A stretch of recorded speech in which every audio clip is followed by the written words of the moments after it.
All right, rise and shine and welcome to school today. Rise and shine and welcome to school today. Rise and shine and welcome to school today. We're so glad you're here.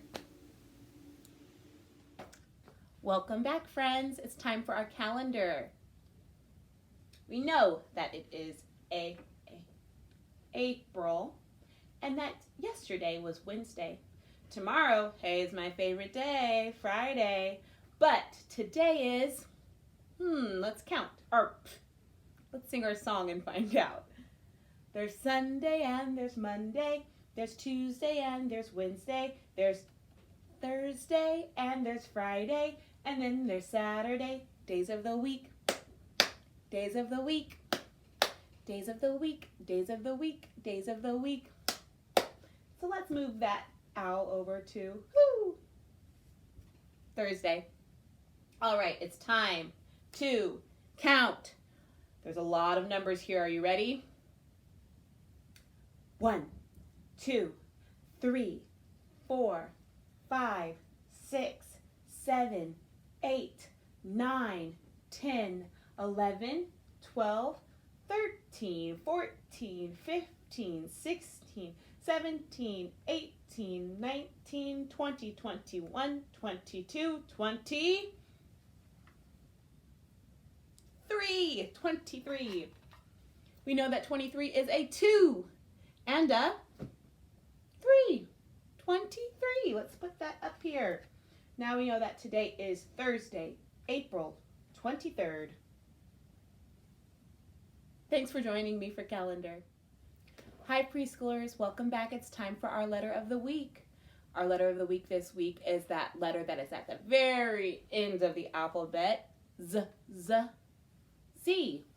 We've been practicing it in ASL and we know that it's a moving letter. So it starts up and goes across, diagonal, across. Try it again. Across, diagonal, across. I bet you got it by now. So we've learned a few different signs, so let's review those. Zebra. You should know that now, showing your stripes. Zipper. Zoom. Zone. And zigzag. Zigzagging. How about we learn a kind of funny one? So this is a funny one to act out. It is a zombie. So you kind of have to act this one out. So you act like your eyes are kind of closed, they're not quite open, and you put your arms out like you're walking, because this is walking, but you're a zombie walking. Can you show me? That's it for zombie. So let me add that to our list. That one's kind of a silly sign. Zombie. Now let's count. We've got 1, 2, 3, 4, 5, 6 words so far. I'll have to think of another one for tomorrow.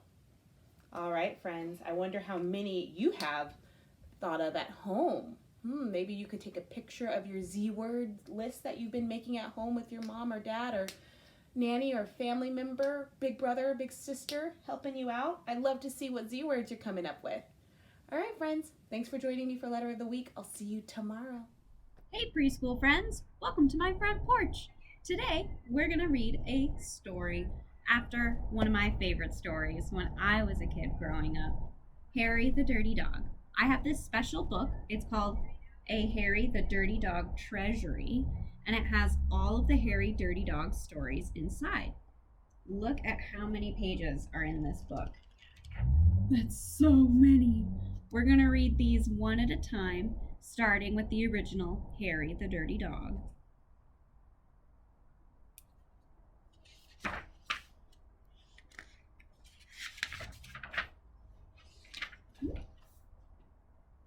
Harry was a white dog with black spots who liked everything except getting a bath. So one day, when he heard the water running in the tub, he took the scrubbing brush. Wonder what he's going to do with it. And buried it in the backyard. Then he ran away from home. How many kitties do you see on this street? I count 1, 2, 3. Do you think Harry could be friends with those kitties? He played where they were fixing the street and got very dirty. That's not very safe.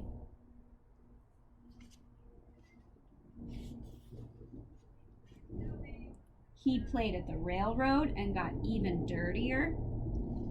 That's also not very safe. I hope Harry's gonna be okay. He played tag with other dogs and became dirtier still. Wait, I lost Harry. Can you find him? I don't see him. Show me, Preschool. Ah, you found him. He's really dirty now. He slid down a coal chute and got the dirtiest of all. In fact, he changed from a white dog with black spots to a black dog with white spots. It seems like Harry's been away from home for a long time. I bet his family's getting pretty worried. Although there were many other things to do, Harry began to wonder if his family thought that he had really run away. He felt tired and hungry too, so without stopping on the way, he ran back home. That's a nice idea that Harry had. I think it's a good thing that he's going home. When Harry got to his house, he crawled through the fence and sat looking at the back door. One of the family looked out and said, "There's a strange dog in the backyard. By the way, has anyone seen Harry?"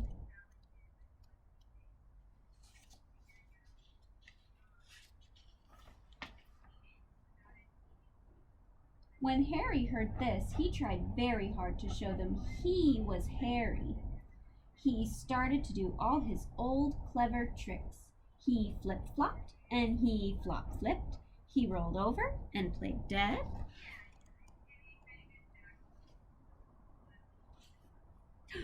Oh, you know what, Preschool? I spy with my little eye a bumblebee. Can you see?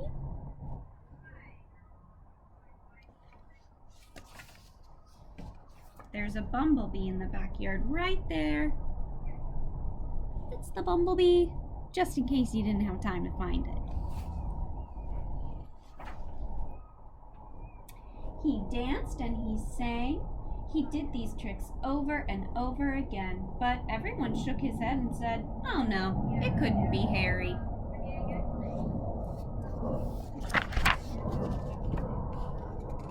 Sorry about that, Preschool. There we go.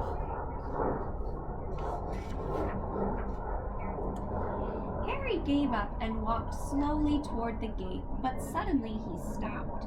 He ran to a corner of the garden and started to dig furiously. Soon he jumped away from the hole, barking short, happy barks. Can you make a short, happy bark and try and sound like Harry? Great job, Preschool. He found the scrubbing brush, and carrying it in his mouth, he ran into the house. Up the stairs he dashed, with the family following close behind.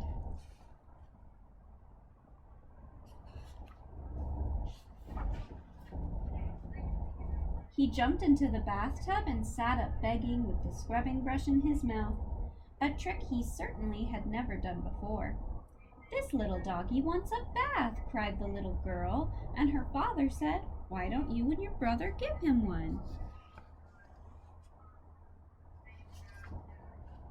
So, if Harry doesn't like taking baths, what do you think made him ask for a bath now?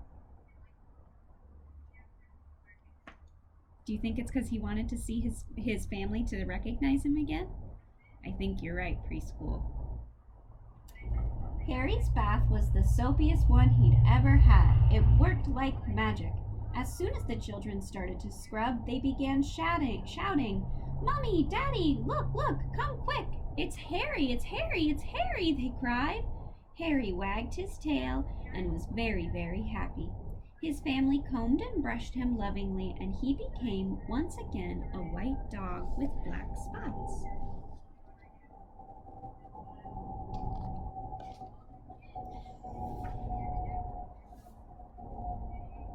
It was wonderful to be home. After dinner, Harry fell asleep in his favorite place, happily dreaming of how much fun it had been getting dirty. He slept so soundly, he didn't even feel the scrubbing brush he'd hidden under his pillow. So, do you think after all of that, Harry likes baths now? I don't think so either. He chose to hide his brush again. Tune in another time to read No Roses for Harry, another great Harry story. Well, preschool, thanks so much, and happy springtime! Have you all seen any bees or flowers in your yard or garden? I hope so. Talk to you later. Hi, preschoolers. It's Miss Laura, and I have a bee song for you. So let's get ready to do some buzzing. These are all my little bees buzzing. Buzz. All right, stand up tall. Let's go. Bees over here, bees over there. Bees are buzzing everywhere. Bees on flowers, buzzing all around. Bees on my shoulders, bees on my toes. Bees up high, buzz, and bees down low. Do some more buzzing. Buzz. Bees on my belly, bees on my nose. Bees over here, bees over there. Bees are buzzing everywhere. Bees on flowers, buzzing all around. Bees on my arms, bees on my lips. Bees on my knees and bees on my hips. Bees over here, bees over there. Bees are buzzing everywhere. Buzz. Have a great day, preschoolers. Bye. Hello, preschool friends. Miss Holly here with my helpers, TJB or just TJ. and Henry B or just Henry. and today we're gonna do some mindful brain break bumblebee breaths. Here's how we're gonna do it. First, you're gonna wanna hold your hands up. Face your palms to you. The palms are the inside of your hands. And you're gonna wanna put your thumbs by your ears and use your fingers to cover your eyes so that you're closing your eyes. Then you're gonna close your mouth with your teeth a little bit apart. Take a deep breath in for a count of 5. When you breathe out, you're gonna make a buzzing sound through your mouth. Breathe in and buzz out for a count of 5. Breathe in. Buzz.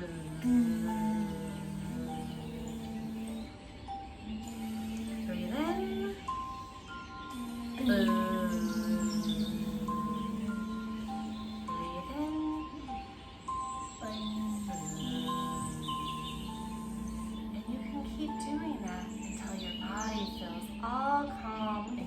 Like a nice, relaxed bee inside your beehive.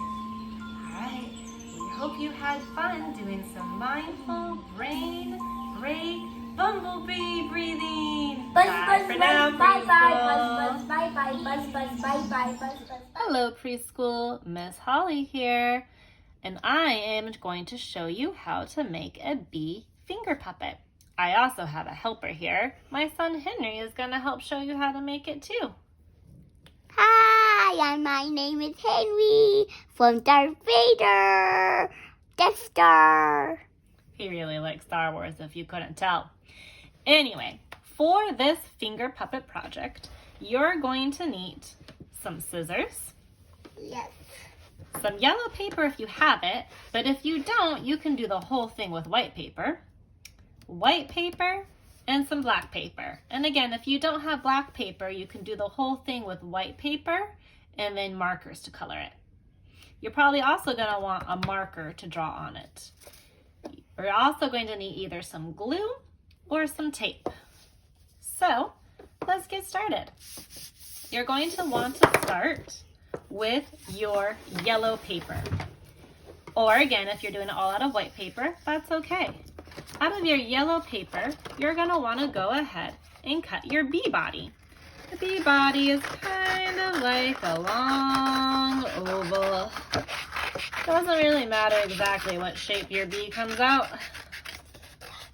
So this is what I'm going to do for my bee body.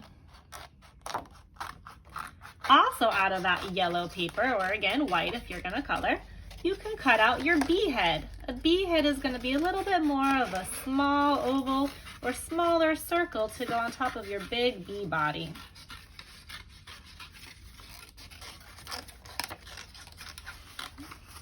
So here is the bee head that I cut out. Here is my bee head. Now you're going to want to make sure that your bee is big enough that you can put 2 fingers through it for your body, because you're going to want to put your fingers in there for its legs.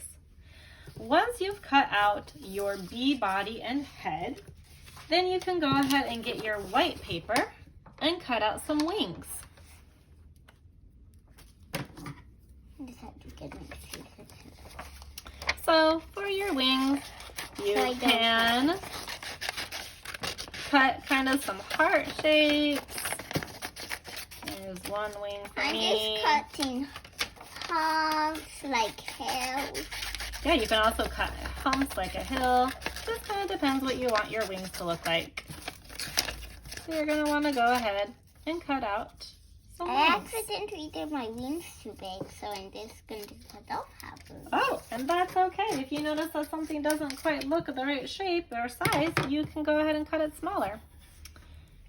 Once you got your wings looking how you want your wings to look, you're going to need your black paper to make antennas.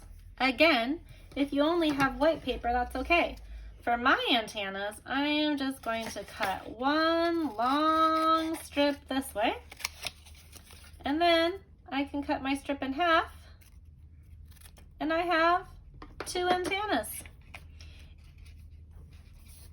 Now I have about all my pieces ready to put my bee together. Before I start gluing, I think I'm going to go ahead and draw on my bee stripes.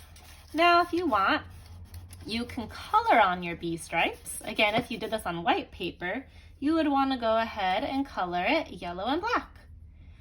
You also could cut out black strips of paper to glue onto your bee body if you want to. Up to you. So here is what my bee body looks right now. And I think I'm going to go ahead and draw some eyes on my bee and a nice smile. I want my bee to be looking happy.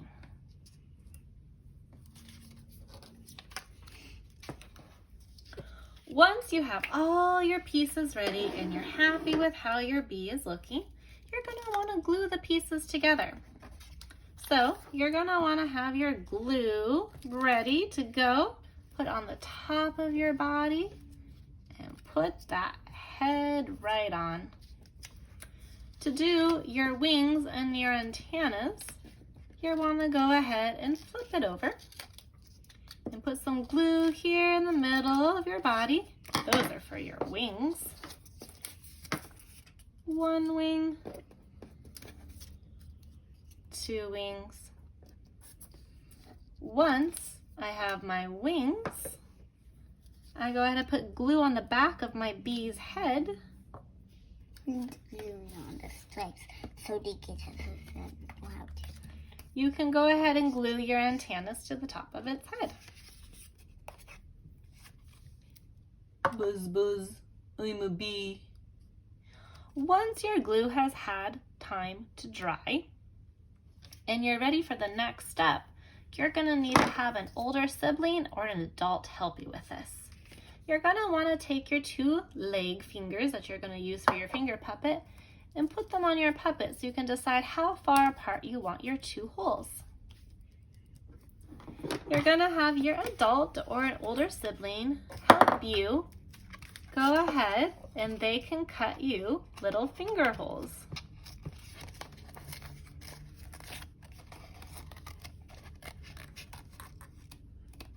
There's one finger hole.